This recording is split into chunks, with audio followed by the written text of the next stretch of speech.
Bom, a nossa entrevista de hoje é com o capitão Wagner.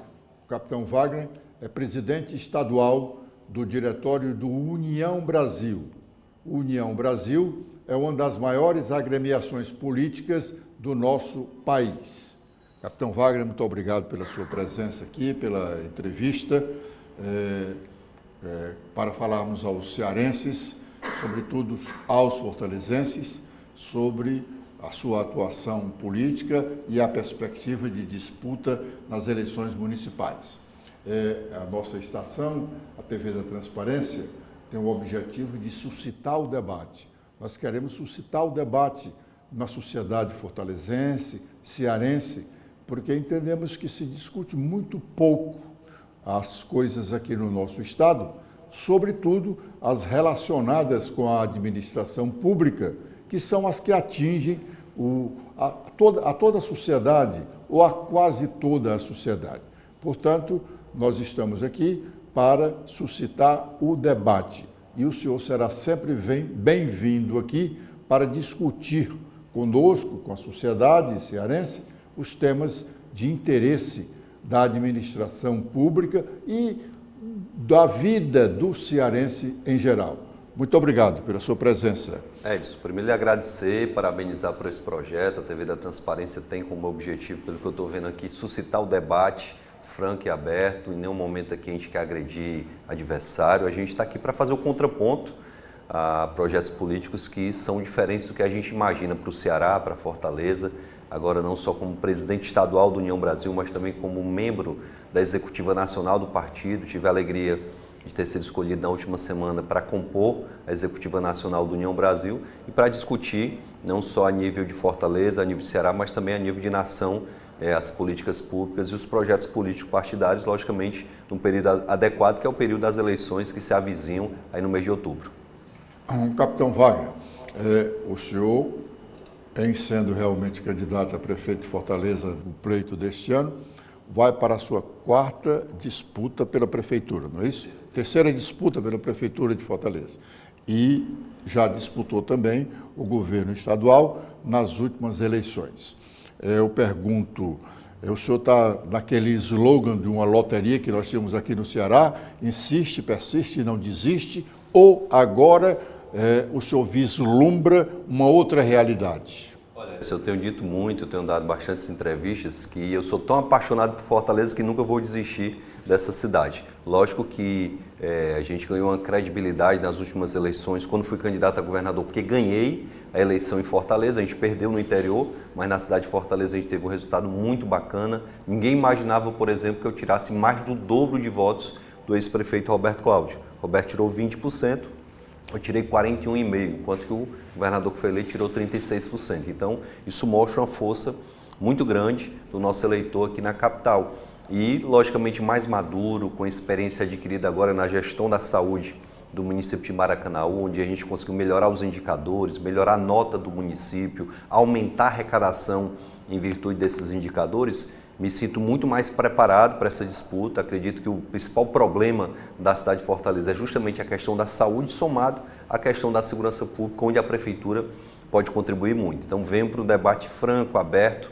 Entendo que é um cenário diferente dos demais cenários. A gente tem uma possibilidade de aliança no segundo turno, que nas outras eleições não existiu. Então, acredito que essa eleição vai ser muito bem disputada, vai ser um debate muito democrático. Quem vai ganhar com isso é a população de Fortaleza. Então, me sinto muito preparado e tenho até brincado. Eu digo que estou pronto, preparado e querendo ser prefeito de Fortaleza.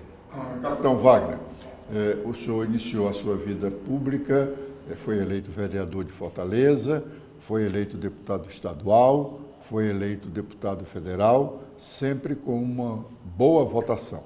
Muitos votos o senhor obteve em todas essas suas conquistas na área do legislativo, municipal, estadual e federal. E em todas essas campanhas, o senhor focava muito no problema da segurança pública. E alguém até podia dizer que o senhor só tinha esse discurso da segurança pública. Sem dúvida, a segurança pública reclama não apenas discussão, uma discussão grande, ampla, reclama também a ação dos governantes. O senhor mudou o discurso, muda o discurso, mudará o discurso? Edson, na verdade, eu sempre tive a preocupação de discutir a cidade como um todo, discutir a questão urbana, discutir a geração de emprego e renda, a economia de Fortaleza, a saúde e a educação. Agora, com o resultado que a gente obteve à frente da Secretaria de Saúde de Maracanaú, sem dúvida nenhuma, fica muito mais fácil debater esse assunto. Eu peguei uma saúde que tinha nota 5, hoje a nota de Maracanaú é nota 9. Nós implementamos a telemedicina, nós informatizamos todo o sistema de saúde de Maracanaú, fizemos concurso público e contratamos mais agentes comunitários de saúde, agentes de endemias para cobrir áreas que estavam descobertas. A gente conseguiu aumentar a arrecadação baseada nos indicadores da atenção primária em 40%.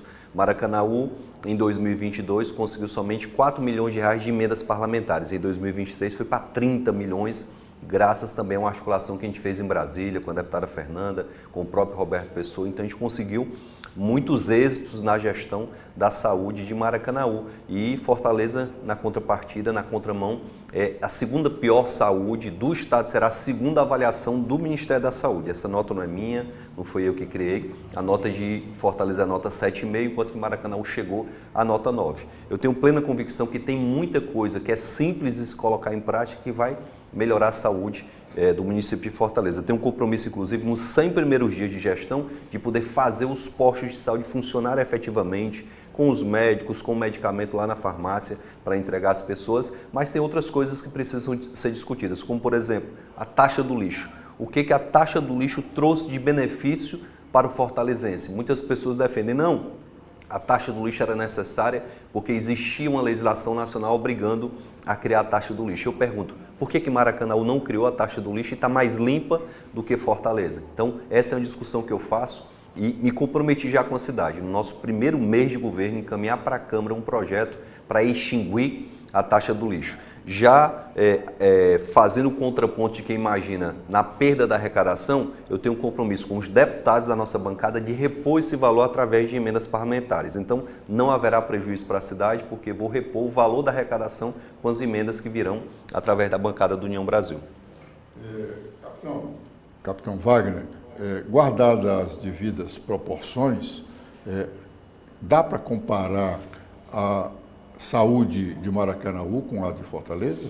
Olha, Fortaleza tem mais de 100 postos de saúde. Maracanaú tem 29, então, guardadas as proporções, a saúde, um terço do que é Fortaleza. Mas, logicamente, que Maracanaú só tive 1 ano de trabalho. Aqui em Fortaleza, como prefeito, nós teremos 4 anos para poder organizar a casa, para poder melhorar os indicadores. Olha como é importante melhorar o indicador. Se você melhora o indicador, você aumenta a arrecadação. Nós dobramos o número de consultas de hipertensos, de diabéticos, nós dobramos os exames de prevenção do câncer do colo do útero das mulheres de Maracanaú, nós dobramos a cobertura vacinal, melhoramos as consultas de pré-natal e por conta disso que a nota do município de Maracanaú melhorou tanto. Não é só uma nota, a importância não é só da nota, mas sim o resultado que essa nota traz, que é uma maior arrecadação para o município. Fortaleza precisa trabalhar novas formas de melhorar a sua arrecadação para não ficar só na moda do empréstimo. O empréstimo é necessário, ele tem que acontecer, mas você paga juros em cima desse empréstimo. Imagine uma dona de casa, um pai de família que pega um empréstimo lá no banco, começa a descontar do seu salário, depois tem que tirar um outro empréstimo para pagar o empréstimo anterior. Ele acaba criando uma bola de neve que é muito perigosa e é isso que está acontecendo. A nível de Estado, o governo do Estado está endividado, precisando de empréstimo para pagar suas contas e também está acontecendo com Fortaleza. Então, temos que discutir novas formas de melhorar a arrecadação do município de Fortaleza sem precisar estar toda hora pedindo empréstimo. Capitão Wagner, voltando ainda, insistindo nessa questão da saúde, a saúde é um problema nacional. A saúde pública é um problema nacional, como é a educação e como é, mais ainda agora, a segurança pública. O senhor vislumbra com essa passagem pela Secretaria de Saúde de Maracanaú a possibilidade de revertermos esse quadro de Fortaleza, que é idêntico ao de quase todas as capitais brasileiras, E como reverter? Olha, Edson, a primeira coisa que precisa ficar muito claro é que o sucesso da nossa gestão lá em Maracanaú não se deu só pelo gestor, não foi só por minha iniciativa. Foi porque o prefeito me deu carta branca, o prefeito me deu carta branca para demitir aquele funcionário que não queria trabalhar, para contratar um funcionário muito melhor. Ele nos deu carta branca para buscar recursos em Brasília e é isso que a gente quer fazer na gestão aqui. Eu quero secretários que sejam proativos.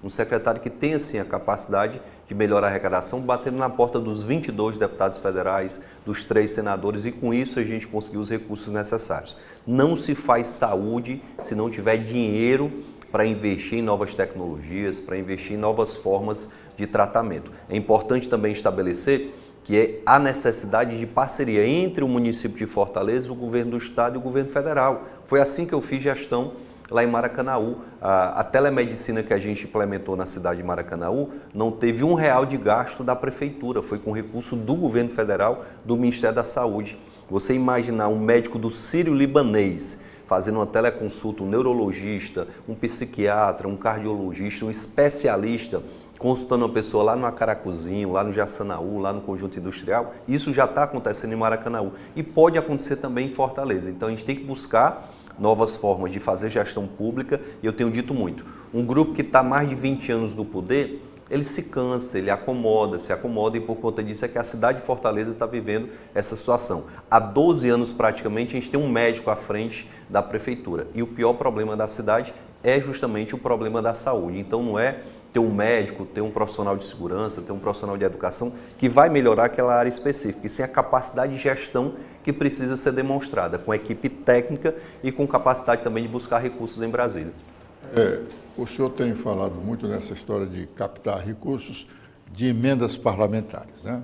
O senhor falou basicamente aí de emendas parlamentares. Os parlamentares cearenses, amigos do senhor, inclusive de fora também, têm realmente um bom percentual de recursos à disposição deles e que essas emendas hoje são impositivas. Se um deputado diz que está liberando uma emenda para um hospital de Maracanaú, essa emenda será paga, diferentemente de antigamente que essas emendas parlamentares era só motivo de chacota. Mas os recursos, mesmo conseguidos para Maracanaú, não foram suficientes para atender o projeto que o senhor tinha para a saúde, né? E a saúde do Maracanaú, ela não vai além da secundária, né? Então, a secundária gasta muito dinheiro, reclama muito dinheiro, mas não reclama tanto quanto a terciária, né? Então, nós temos situações bem distintas. Fortaleza não mereceria um outro projeto de recursos para a saúde? Edson, sem dúvida nenhuma. Primeiro que Fortaleza assumiu um protagonismo que a maioria das capitais não assumiram. Se procurar a nível de capitais do Nordeste, nenhuma tem uma estrutura do tamanho do IJF. JF foi uma estrutura de saúde terciária que foi criada lá atrás, né, que demanda muito recurso público. É por isso que precisa-se que o governo do estado dê sua parcela de contribuição. Muitos pacientes atendidos de JF vêm do interior. É aquela pessoa que sofreu um acidente de trânsito lá em Acaraú, lá em Quixadá, em qualquer outra cidade, que não encontra no interior esse atendimento e busca aqui na cidade de Fortaleza. Para além das emendas parlamentares, a gente tem conversado muito com fundos internacionais, que não vêm necessariamente para a saúde, mas vêm para outras áreas, a gente consegue economizar e remanejar o recurso para a saúde. Por exemplo, fundos para energias renováveis. A cidade de Fortaleza paga por mês R$4 milhões da sua conta de energia. Dá, no final do ano, R$48 milhões só de conta de energia. A gente tem como diminuir essa conta para 10% disso se a gente investir em energia solar. Então, tem fundos internacionais querendo financiar essa transformação energética, saindo da energia comum para uma energia renovável, energia limpa, que é a energia solar, que pode também se optar pela energia eólica. Então, tem várias ideias que a gente pode implementar, que são recursos novos que viriam para a cidade de Fortaleza. Eu tive hoje pela manhã, conversando com um grupo do Cresce, e o pessoal falando, capitão, busque conversar com os grandes fundos imobiliários que existem pelo país, se você pensa em construir habitação popular, se você pensa em dar dignidade às pessoas, esses fundos imobiliários estão à disposição do município, tem como buscar. O prefeito de Salvador acabou de construir 729 moradias com recurso da própria prefeitura, não precisou de recurso do governo do estado ou do governo federal. A gente vê muitos prefeitos dizendo, não, só posso fazer isso aqui se o governo do estado me ajudar, se o governo federal ajudar. Lógico que a parceria é necessária. Minha Casa Minha Vida. Né? Sim, Minha Casa Minha Vida do município. Olha como foi bacana o projeto de Salvador, Edson. O prefeito desapropriou uma determinada região onde as pessoas moravam dentro da lama e chegou para os moradores das residências dizendo, eu vou desapropriar a sua casa, mas vou lhe dar 3 opções. Você pode escolher uma casa em qualquer ponto da cidade nesse valor X, que a prefeitura vai lá e compra a casa e lhe entrega. Você pode esperar no aluguel social a construção de um condomínio de apartamentos. Eu vou lhe entregar o apartamento quando ele tiver concluído, ou eu posso lhe entregar um sobrado muito bacana que eu visitei lá, 2 andares, uma estrutura muito bacana e do lado de onde essas pessoas moravam. Então foi dado 3 opções para as pessoas escolherem e eu acho que foi o grande diferencial desse projeto habitacional lá da Bahia, em Salvador. E o mais bacana, além do programa habitacional, foi construído do lado um mercado para gerar emprego e renda para aquela comunidade, foi construído um terminal de ônibus, foi construído uma creche para as crianças poderem ficar, foi construída uma escola, foi construído um posto de saúde. Então, toda a estrutura necessária para aquelas famílias terem os serviços públicos ali do lado de casa. Capitão Wagner, um outro gargalo na administração pública é a educação. Por sinal, agora mesmo, hoje, né, está havendo um protesto de servidores públicos liderados por professores do município de Fortaleza que não concordam com o índice de majoração dos seus salários que o prefeito anunciou para este ano de 2024. O prefeito anunciou 4,62% de aumento e eles querem mais de 9%. O que fazer para melhorar a educação, levando-se em consideração que os professores estão sempre a reivindicar melhorias e a estrutura da educação não está ao nível que a sociedade reclama.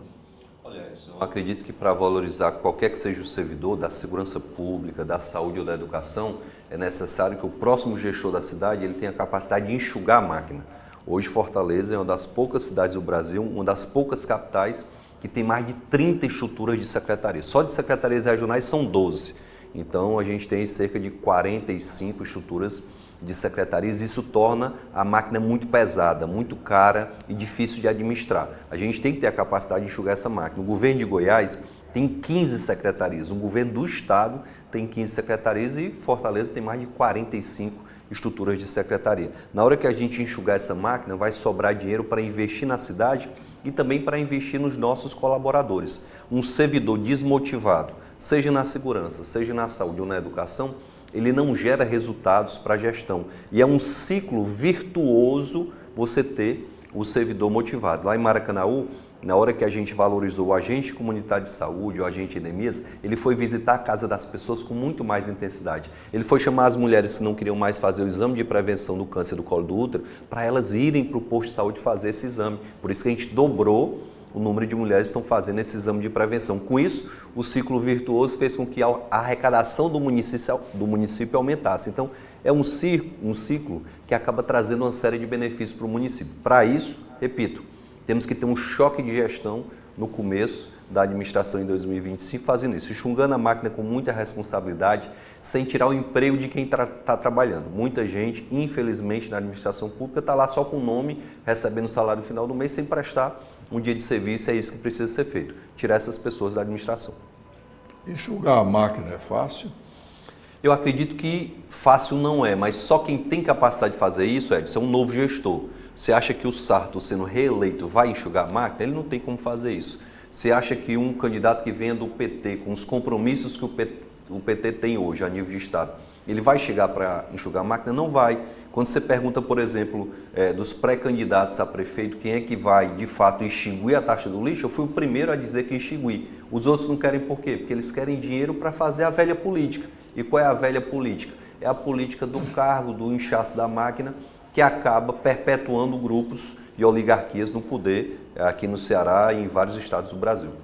Capitão Wagner, o senhor citou exemplo de duas capitais que têm um número de secretários bem menor do que o Fortaleza. No estudo do senhor, candidato a prefeito de Fortaleza,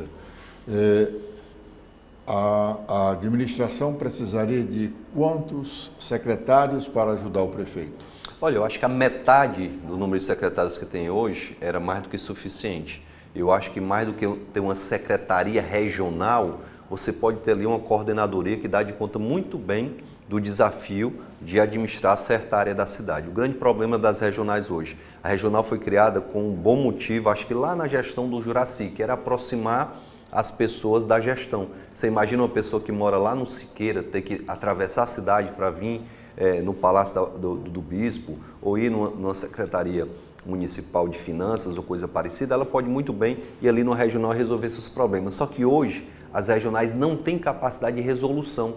Hoje você não consegue na regional tapar um buraco na avenida do seu bairro que surgiu em virtude da chuva. Então tem que dar a essas regionais condição de resolutividade e deixar, logicamente, isso como uma coordenadoria, como um espaço de atendimento à população, sem necessariamente ter uma estrutura de secretaria, que é o que encarece. Aí você tem o cargo do secretário, o secretário executivo, aí vem a estrutura de carro, de motorista, então isso torna a máquina muito inchada. Capitão Wagner, nas outras campanhas o senhor não teve a estrutura que alguns dos seus concorrentes tinham. Hoje o senhor integra um partido, o maior partido do país, e, consequentemente, ele vai ter bons recursos do fundo eleitoral. Qual é o comprometimento do seu partido com a sua candidatura? Olha, Edson, como eu falei agora há pouco, no começo da entrevista, eu fui eleito para a executiva nacional do partido, isso nos dá uma força a nível nacional. Logicamente, vamos ter um regramento para definir como é que esses recursos vão ser definidos e distribuídos em todo o Brasil. Uma coisa é muito clara que as pessoas precisam entender. Nenhum partido, nem o PT, o PL, União Brasil, nenhum partido vai investir em candidatura que não tenha viabilidade. Eu digo isso porque às vezes você está num partido grande e acha que o partido vai mandar toda a estrutura para você fazer a campanha sozinho. A gente vai precisar de apoio, a gente vai buscar apoio de outras fontes além da do partido, mas há um compromisso muito forte do novo presidente do União Brasil, que foi eleito, de que a gente possa vencer essa eleição aqui em Fortaleza. Não só um compromisso dele como presidente do partido, mas de buscar outros partidos para formar uma ampla aliança, de buscar outros apoios que possam vir a nos ajudar também na campanha e tenho plena convicção, como você falou, que a condição será muito melhor do que foi a condição em 2020. Qual vai ser essa condição? Não tenho como apontar hoje, mas que vai ser muito melhor, muito mais planejada, com a condição de viabilizar militância, material de campanha, uma equipe de marketing bacana. Eu tenho certeza que isso vai acontecer. Capitão Wagner, neste momento, agora no mês de março, nós estamos ainda só no âmbito das especulações sobre candidaturas, porque na verdade ainda vamos ter aí o 6 de abril, que é a data de limite de filiações partidárias, né, e de domicílio eleitoral, e somente em julho vamos ter as convenções que de fato homologarão as candidaturas. Mas no quadro que nós estamos experimentando hoje, o senhor acredita ter 2 ou 3 grandes concorrentes? Olha, acredito, Edson, que a gente deve ter 6 ou 7 candidaturas e desses 6 ou 7 candidatos, 3 ou 4, né, incluindo o meu nome, que vão ter um capital eleitoral. Acho que essa eleição ela vai ser muito parecida com a eleição de 2012. Você deve lembrar que em 2012 o Elmano tirou 25% no primeiro turno, o Roberto Cláudio tirou 23%, o Heitor tirou 21% e o Moroni tirou 13,5, quase 14 pontos percentuais. Eu acredito que a eleição no primeiro turno ela vai ser muito acirrada. Eu acredito que o candidato do PT vai ter uma votação expressiva, o do PL, eu devo ter, né, o próprio PDT, pela estrutura da prefeitura com o SAR, também deve ter uma votação expressiva, e nesse campo eu acredito que esses 4 candidatos são os candidatos que têm mais viabilidade de chegar no segundo turno. Quem vai chegar vai depender, logicamente, da melhor pré-campanha, da campanha que conquiste o coração do fortalezense, porque eu já vi campanhas com estrutura financeira gigante não tocar o coração do fortalezense. O fortalezense ele vota por amor, por paixão a um projeto, e é essa a nossa missão, apaixonar o fortalezense até o dia 6 de outubro, para que ele acredite que o nosso projeto é o melhor, é o projeto que melhor conhece a cidade, é o projeto de alguém que nasceu e foi criado na periferia de Fortaleza, que venceu a partir de uma oportunidade que me foi dada. Então acredito sim que a gente vai ter uma eleição bem disputada. Isso é bom para a democracia, sem dúvida nenhuma. Capitão Wagner, o senhor citou o nome aí do ex-deputado, ex-vice-prefeito de Fortaleza, Moroni Torga. Era um homem como o senhor, falava muito sobre segurança, transmitia segurança para os seus correligionários, amigos, admiradores, com relação a essa área, nesta área de segurança, mas não teve a oportunidade de conquistar nenhum cargo majoritário, a não ser o de vice-prefeito aí no segundo mandato do prefeito Roberto Carlos. Cláudio, o senhor não admite ser um segundo Moroni, não? Olha, Edson, eu tenho muita tranquilidade para dizer que o meu perfil é diferente do Moroni. Quando eu lembro do Moroni na campanha, com a 12 na mão e a 45 na outra, a gente vê que o perfil é completamente diferente. Muito respeito pelo Moroni, foi deputado federal, foi vice-prefeito aqui da nossa cidade, foi vice-governador também, se eu não me engano, lá atrás, né? Foi vice-governador. Então, é uma pessoa que eu tenho um respeito muito grande, mas que não conseguiu ampliar nem seu grupo político, nem conseguiu ampliar seu discurso. Ele ficou muito focado na área da segurança pública e tinha dificuldade para discutir saúde, para discutir a economia da cidade, para discutir meio ambiente, para discutir urbanização da cidade. E eu procurei ampliar, logicamente, não só os meus conhecimentos, mas também as alianças em todos esses setores. Hoje a gente tem aliados que são da saúde, que são da educação, que são da segurança pública. A gente tem uma chapa muito eclética de candidatos a vereadores do nosso partido. A gente está num partido maior. O Moroni sempre teve dificuldade, porque estava ali num partido que era de pequeno a médio, né? No caso o DEM, dado momento o DEM ficou muito pequeno, que não dava tempo de TV. Então eu acredito que nós temos um perfil diferente do Moroni e conseguimos ampliar a nossa base muito mais do que o Moroni. Enquanto que o Moroni teve um boom e de lá para cá ele foi caindo, comigo está acontecendo diferente. Tirei 46,5 pontos na eleição de 2016, em 2020 fui para 48,5, nessa última eleição para governador ganhei na capital, então espero que nessa a gente possa realmente, como eu disse, conquistar a cidade de Fortaleza, tocar no coração dos fortalezenses, entendendo que a gente vai governar, Edson, para todos os fortalezenses. Muitas vezes quando você tem um discurso muito radical, de esquerda, de direita, seja qual for, você acaba conquistando o eleitorado e fica numa bolha. E eu tenho plena convicção que eu vou governar para pessoas que são de centro, para pessoas que são de esquerda, para pessoas que são de direita. Eu não posso dizer que eu vou ser o candidato da direita, o candidato do centro, o candidato da esquerda, porque o prefeito vai ter que governar para todos. Capitão Wagner, a prefeitura não tem obrigação legal com a segurança pública. A segurança é competência do Estado. O Estado, unidade da federação, não é o Estado nacional. Embora o Estado nacional tenha uma competência maior, um compromisso maior com a história da segurança, tanto que ele tem o Ministério da Justiça, onde está lá a segurança pública.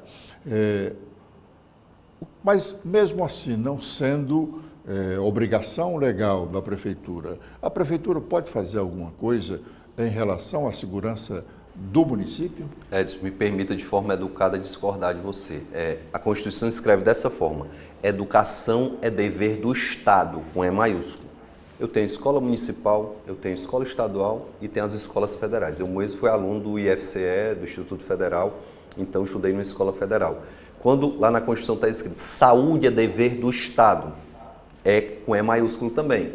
eu tenho o Hospital Municipal, o Hospital Estadual e o Hospital Federal. Da mesma forma, no artigo 144 da Constituição está: segurança pública é dever do Estado. Nesse artigo da Constituição ele cita a Polícia Militar, a Polícia Civil, que são órgãos estaduais, mas cita a Polícia Federal e a PRF, que são órgãos federais. Cita a Guarda Municipal e o Demutran, que são órgãos municipais. Se segurança pública não fosse responsabilidade do município, não existiria Secretaria de Segurança do município. Então, precisa ficar muito claro que o papel do município em relação à segurança pública é o mesmo papel lá da saúde, papel de prevenir. Por isso que a Guarda Municipal, Edson, tem que estar atuando nos espaços públicos municipais. É a Guarda Municipal que tem que fazer a segurança nas areninhas, nas praças, nos polos.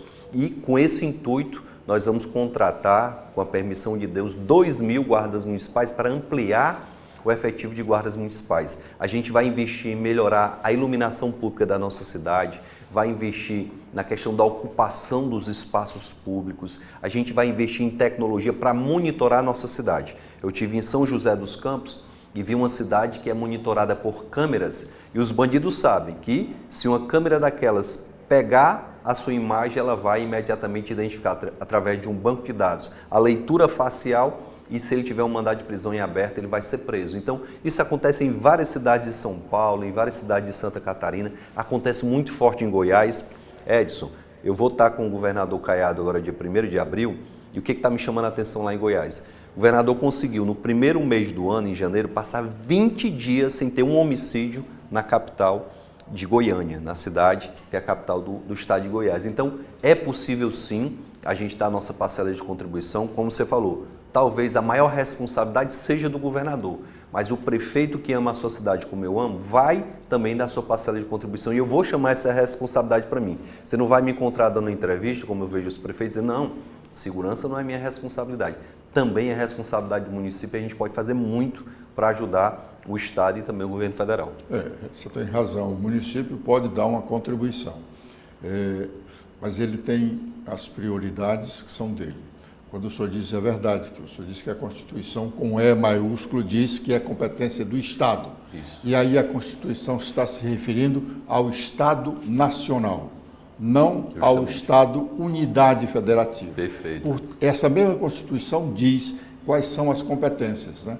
Quer dizer, o município não tem sequer a competência complementar de fazer a segurança, mas ela pode fazer. Não há impedimento nenhum dela fazer a segurança. Mas o senhor tem falado agora, recente, muito sobre a insegurança no estado do Ceará, e essa insegurança realmente é reconhecida no estado do Ceará, mas há uma insegurança hoje nacional. O senhor citou o estado aí do Caiado, que hoje parece ser uma exceção. O governador de São Paulo não tem conseguido fazer, mesmo botando toda a força policial e fazendo com que a força policial se faça respeitar. Nós estamos constantemente anunciando em números altos de homicídios na cidade do estado de São Paulo. O que fazer aqui no Ceará para que tenhamos segurança? Olha, Edson, a gente tem O senhor tem dito que as facções dominam, inclusive Fortaleza. E não é só o discurso do senhor, realmente.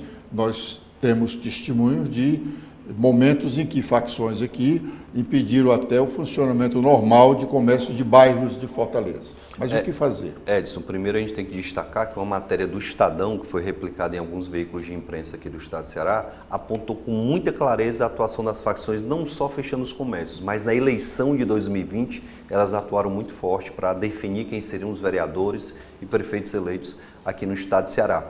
E o que precisa ser feito? Primeiro, o governo do estado tem que admitir o problema. Muitas vezes a gente vê secretário de segurança e o próprio governo do estado dizendo que é um problema pequeno, que é uma coisa que é pontual e na verdade não é. Quando você tem, num período de 20 dias, 3 chacinas, nós tivemos uma chacina com 4 mulheres assassinadas em Caucaia, tivemos no mesmo dia 4 homens mortos lá em Aracoiaba e essa semana a gente teve uma outra chacina lá em Cascavel, 4 jovens foram assassinados. Coincidentemente, 4 pessoas, né? Sempre 4. é sempre 4, coincidentemente. Há uma ordem das facções agora de que a vingança sempre tem que matar a família toda e por conta disso é que esse número de pessoas estão sendo mortas aqui no estado de Ceará. Precisa ficar muito claro que o governo do estado recebeu do ministro da Justiça que veio aqui no estado de Ceará um cheque em branco. Eu me lembro no ano passado, o Flávio Dino veio aqui quando era ministro e disse, olha, o governador é humano, tem um cheque em branco do Ministério da Justiça, o que ele precisar, ele pode contar com recurso do Ministério da Justiça para resolver o problema. E o que me espanta é que não vimos nenhuma ação concreta, mesmo com essa carta branca que foi dada pelo ministro da Justiça. A gente sabe muito bem, é importante frisar, que cada um tem que dar a sua parcela de contribuição. O governo federal está dizendo que está à disposição. O governo do estado primeiro tem que mostrar a força da sua polícia para que o crime possa recuar. Quando acontece um delito lá em Goiás, o governador diz, ó, atingiu o cidadão de bem, matou um cidadão de bem, matou um policial, pode ir para cima da criminalidade para dar resposta. Isso não acontece aqui no estado de Ceará, pelo contrário. Eu não vi em nenhum momento durante esse ano morrer um cidadão de bem e o governador se pronunciar sequer em luto à família que perdeu o ente querido. Nós tivemos um policial morto com 23 tiros. Esse policial tinha 27 anos, nunca tinha colocado na sua boca uma gota de álcool, nunca bebeu na vida. O crime que ele estava cometendo, estava jogando baralho a 2 quarteirões da casa dele. Os criminosos chegaram lá, inclusive deixaram uma camisa com a foto de um criminoso que foi morto no Rio de Janeiro, mostrando que era vingança por conta daquele fato. E o Estado não deu nenhuma resposta. A resposta que o Estado deu foi, naquele dia, correr para cima dos policiais para evitar que os policiais fizessem uma caçada a esses criminosos. Então, a gente precisa ter de volta a autoridade aqui no estado de Ceará para que os bandidos se sintam acuados, porque hoje eles se sentem à vontade. Eles se sentem à vontade para expulsar um morador da sua residência, eles se sentem à vontade para atacar um policial na sua folga, eles se sentem à vontade para impedir um processo eleitoral, como aconteceu em 2020, e, infelizmente, a gente não viu ainda uma postura mais firme do governo do estado nesse sentido. Tem um vídeo do governador na época da campanha dizendo assim, eu pessoalmente vou cuidar da segurança pública. Eu não vi isso acontecer ainda. Lógico que hoje o governador está doente, tem que respeitar, mas durante esse 1 ano e 2 meses, em nenhum momento o governador tomou a frente das ações, criou um grupo de gerenciamento de crises, mudou qualquer coisa na estrutura da segurança. Eu acho que está na hora de chamar o secretário de segurança à responsabilidade e dizer, meu irmão, o que está acontecendo? Por que você assumiu e até agora a gente não viu a melhoria dos índices? Edson, eu vou lhe dar uma informação aqui em primeira mão que pode assustar as pessoas. Nós temos informação de dentro da superintendência, lá na Secretaria de Segurança, que estão maquiando os dados dos homicídios. Uma pessoa morre a bala, aí lá no inquérito policial colocam morte suspeita, para não colocar que foi um assassinato e não aumentar o número de homicídios no estado de Ceará. Isso é um crime que está acontecendo dentro da estrutura da Secretaria de Segurança. Você está fazendo uma acusação grave. Uma afirmação grave, que inclusive a informação vem de dentro da estrutura da própria Secretaria de Segurança. Eu vou encaminhar isso para o Ministério Público, vou pedir investigação e espero que essa investigação ocorra do mesmo jeito que o Ministério Público investigou e descobriu que na eleição tem facção ditando as regras nas eleições. Então é muito importante que a gente faça as afirmações e possa dar prosseguimento, e é o que eu vou fazer a partir dessa informação que a gente está passando aqui. Então é grave o que acontece no estado de Ceará e a gente precisa de uma resposta urgente. Capitão Wagner, nessa mesma matéria que o senhor citou do jornal O Estado de São Paulo, que as facções estavam dominando, o jornal cita que, mostrando a situação em cada um dos estados, dos 26 estados federados e mais o Distrito Federal, que o estado do Ceará foi o estado que mais aumentou o número de policiais. O senhor viu a matéria, né? Vi sim.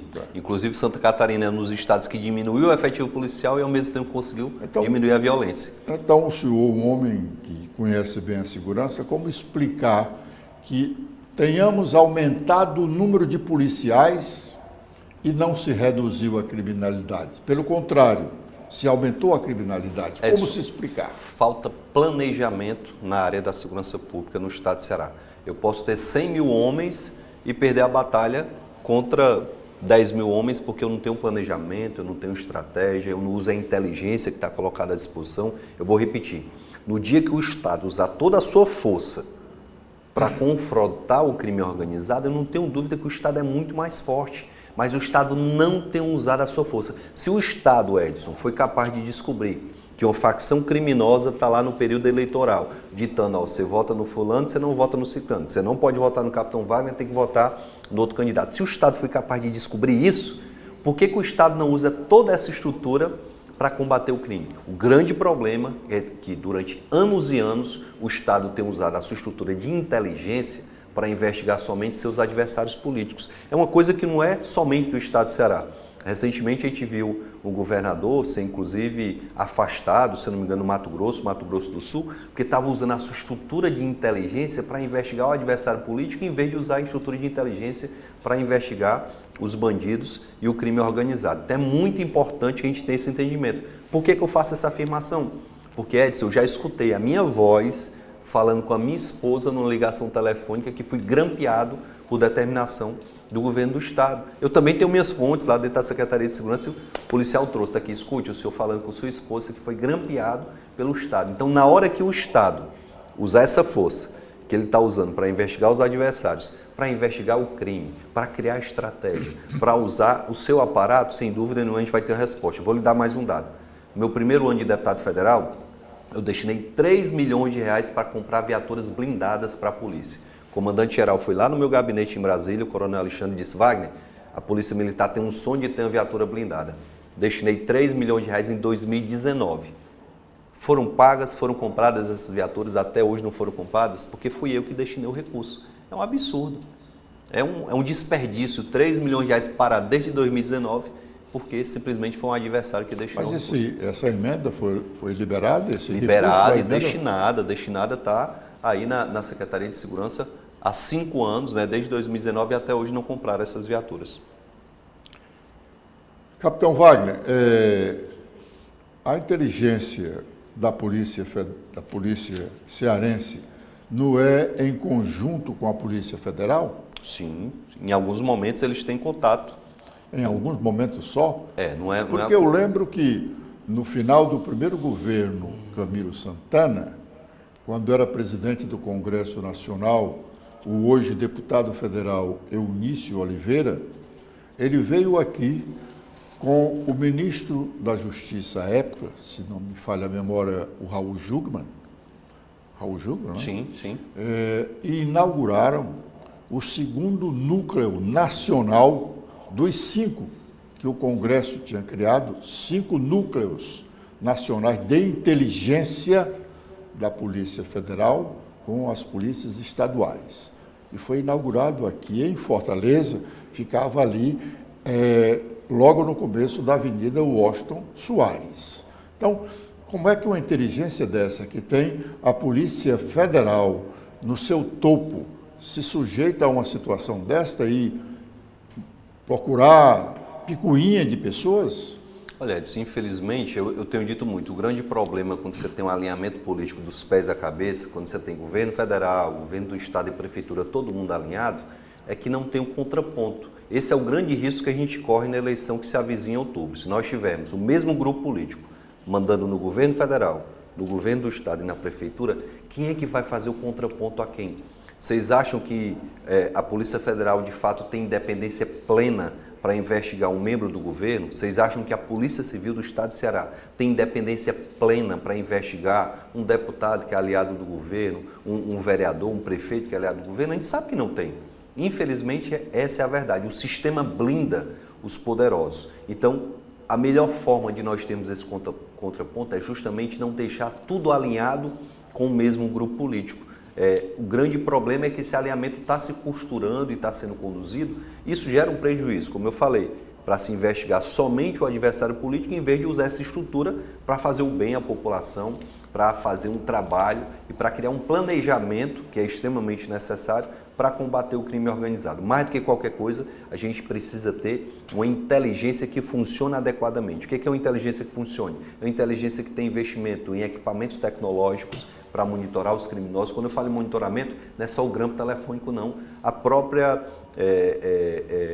como eu citei agora há pouco, que tem lá em São José dos Campos, o próprio monitoramento através de câmeras com leitura facial é uma forma. Você imaginou, Ed, se nós estivermos aqui nos nossos ônibus, a leitura facial, o bandido entrou no ônibus, é feita a leitura facial, opa, acionado o alarme sonoro lá, a viatura chega, aborda e prende, se ele tem um mandado de prisão em aberto. O bandido não vai mais assaltar ônibus na hora que ele souber que tem uma câmera de leitura facial dentro do ônibus. Então, é uma forma da prefeitura ajudar a evitar que esse tipo de crime venha a acontecer. Infelizmente, hoje, nós temos esse alinhamento, governo federal e governo do estado, que pode piorar ainda mais se nós tivermos o alinhamento a nível de prefeitura.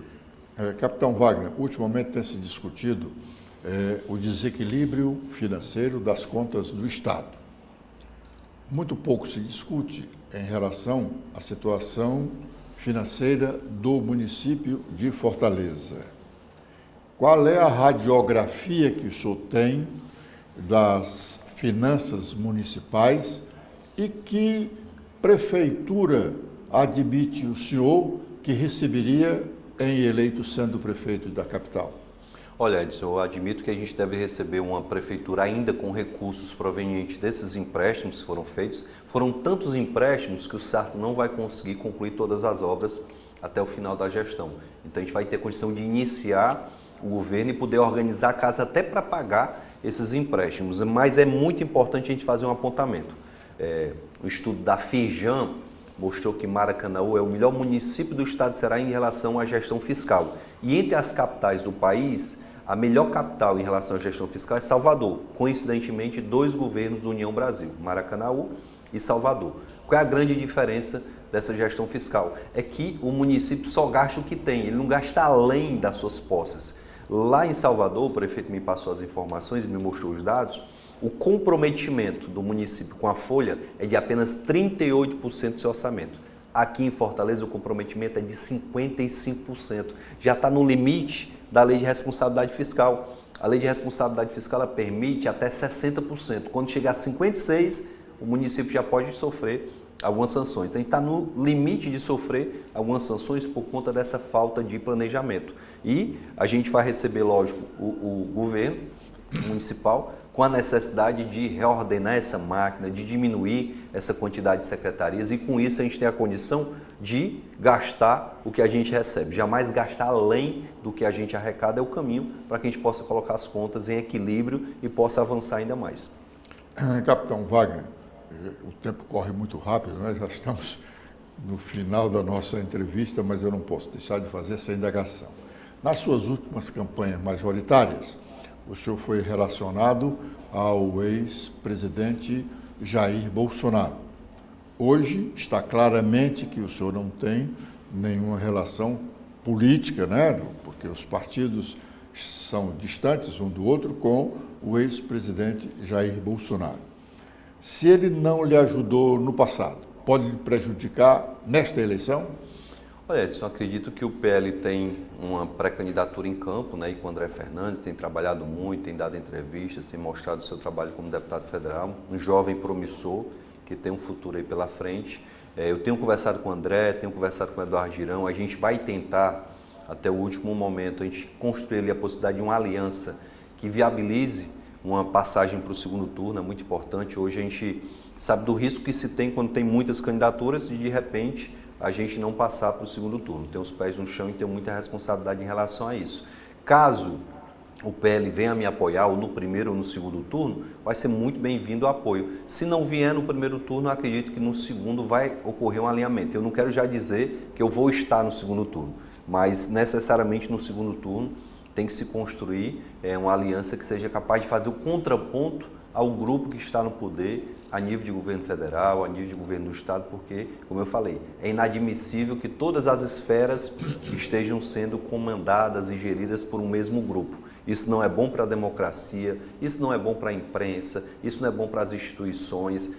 Eu tenho chamado muito as instituições a acordar. Quando você vê, Edson, 4 mulheres assassinadas no mesmo dia, numa mesma casa, uma chacina, e você não vê um pronunciamento da Secretaria da Mulher do Estado, você não vê um pronunciamento da OAB, você não vê um pronunciamento dos direitos humanos, quando a Assembleia se cala diante disso, a Assembleia que tem várias parlamentares mulheres, é realmente preocupante o que está acontecendo no nosso Estado. E a gente não pode deixar isso se instalar a ponto de nós não termos sequer o direito de opinar de forma contrária. Então, O meu pensamento é esse. E em relação ao seu questionamento, se o PL vier, se o apoio vier no primeiro ou no segundo turno, vai ser muito bem-vindo, até porque é um partido que tem 2 minutos de TV, é um partido que tem uma bancada de vereadores que vem, então vai ser muito bem recebido, mas se não vier também a gente vai entender. Capitão Wagner, muito obrigado por essa entrevista e, sem dúvida, o senhor será convidado a vir aqui várias outras vezes, porque a nossa disposição é discutir muito com os candidatos a prefeito de Fortaleza. Acho que nós poderemos começar a cumprir realmente a nossa missão aqui na TV da Transparência, de suscitar o debate, a discussão dos temas que interessam à população de Fortaleza e do Ceará. Muito obrigado. Edson, lhe agradecer, parabenizar seu projeto novo. TV da Transparência vem realmente para inovar, para fazer diferente, para dar oportunidade para todo mundo dar seu ponto de vista. Que Deus abençoe o projeto e conte comigo aí para qualquer entrevista ou para qualquer esclarecimento. Obrigado. Um abraço.